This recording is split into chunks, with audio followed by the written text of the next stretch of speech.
Aduh, capek kalau setiap musim hujan kebanjiran seperti ini, Pak. Dulu, waktu hutan di seberang desa itu masih subur, gak pernah kita kebanjiran seperti ini. Iya, Bu.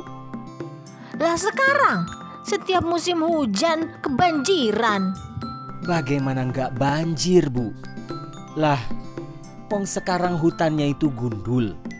Orang-orang yang nggak bertanggung jawab itu menebang pohon seenaknya sendiri. Lah giliran banjir begini kan warga desa di sekitar sini yang susah.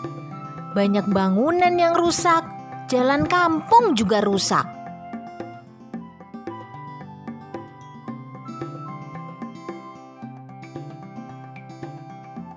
Ayah, emang nggak boleh ya kita ambil kayu di hutan? Bu guru bilang hutan itu boleh kita ambil kayunya.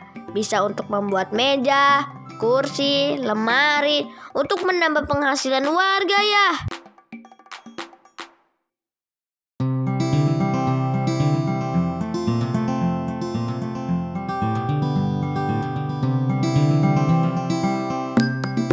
Adik-adik, apakah kalian punya pertanyaan yang sama seperti Yoga? Apakah kita boleh memanfaatkan hasil hutan? Jawabannya tentu saja boleh. Sumber daya alam yang berupa hutan dapat dimanfaatkan untuk kesejahteraan masyarakat. Tetapi harus diingat bahwa pemanfaatan hasil hutan tersebut harus sesuai ketentuan yang berlaku. Adik-adik, pemanfaatan hasil hutan kayu hanya dapat dilakukan pada hutan produksi, baik itu hutan alam maupun hutan tanaman. Tahukah adik-adik apa itu hutan produksi? Hutan produksi adalah kawasan hutan yang dimanfaatkan untuk memproduksi hasil hutan. Kegiatan pemanfaatan hasil hutan berupa kayu hanya dapat dilakukan jika memiliki izin usaha pemanfaatan hasil hutan kayu atau IUPHHK. Masyarakat berhak untuk memanfaatkan sumber daya alam hutan sesuai dengan ketentuan yang berlaku.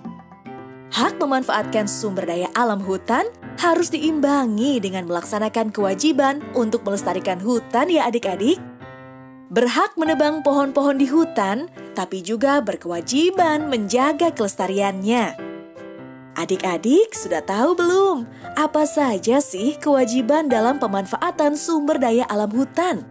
Kewajiban dalam pemanfaatan sumber daya alam hutan, misalnya melakukan reboisasi, yaitu penanaman kembali hutan yang gundul atau tandus. Melakukan tebang pilih, maksudnya menebang pohon yang sudah siap dimanfaatkan dan membiarkan pohon-pohon yang masih muda.